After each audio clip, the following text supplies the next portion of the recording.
Hey folks, welcome back to another episode of The Mental Perspective. I'm Jenna Weinstein, owner of Ripple Effect Performance, and this week I wanted to talk to you all about procrastination. How many of us are guilty of hitting that snooze button over and over and over again and then missing out on doing the things that we wanted to do that entire day? Well, in this video, I'm going to discuss a 3-step process that is going to teach you how to stop procrastinating and start doing. So let's get after it.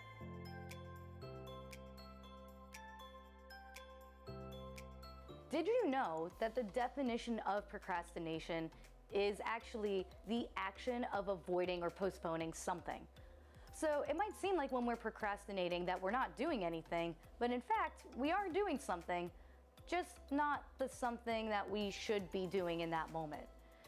So why do we do that? Why do we procrastinate if we know we're not getting things done when we do it?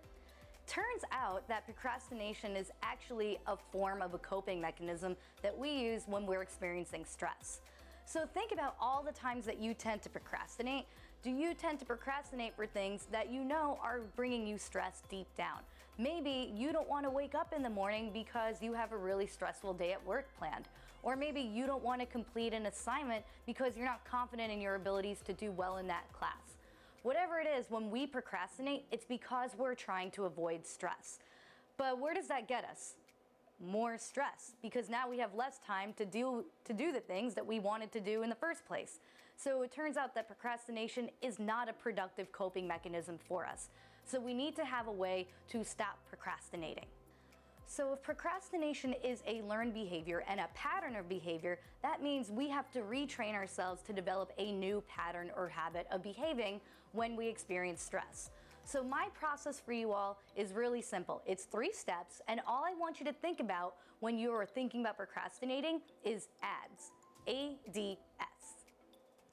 So A stands for aware. We can't change a habit until we're aware of what that habit is. So when you're getting the urge to procrastinate, be aware that you're thinking about procrastinating. If you're thinking about hitting that snooze button, if you're thinking about watching that extra episode on Netflix, if you're thinking about playing that game on your phone, you're probably procrastinating from something that you should be doing. So just be aware of what your procrastination habit actually is in the first place. D stands for disrupt. How can you disrupt the pattern that already exists in your brain? Because what procrastination is, it's a learned behavior that we do over time. So we have to find ways to disrupt the pattern once we're aware of what the pattern is. So a simple way to disrupt a pattern, let's say you're guilty of hitting that snooze button over and over again. Well, your brain's already used to your phone being right next to you, so it doesn't even have to think about hitting the snooze button.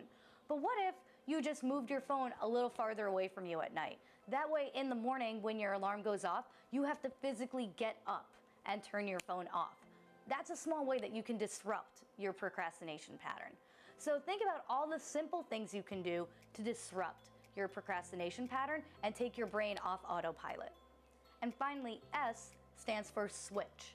Once you've disrupted your procrastination pattern enough times, now you are going to be able to start switching that pattern out for a new habit of thinking and a new habit of behaving.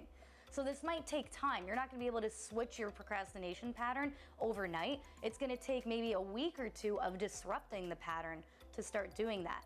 But once you've disrupted the pattern enough, now you're going to start seeing that you're switching your procrastination habit for a more productive habit. So remember, procrastination, if you want to fight it, ADS. Be aware, disrupt it, and then switch it out. So I hope you all found this video helpful. Be sure to like the video if you found it helpful this week, and be sure to subscribe to the channel as well so that you can get notified when new content and videos are coming out every week. My challenge for you all this week is to be more aware of how you tend to procrastinate and what you tend to procrastinate for. Are you procrastinating for school, for work, for assignments that you have due? What is it? Leave a comment down below of what you tend to procrastinate for and what your procrastination habit tends to look like. And remember folks, I'm here to bring you tips and strategies to help you enhance your mindset and strengthen your thinking so that you can make small changes in your everyday lives that is going to help you accomplish your goals and achieve success. That's what the ripple effect is, folks. So let's start your ripple effect today.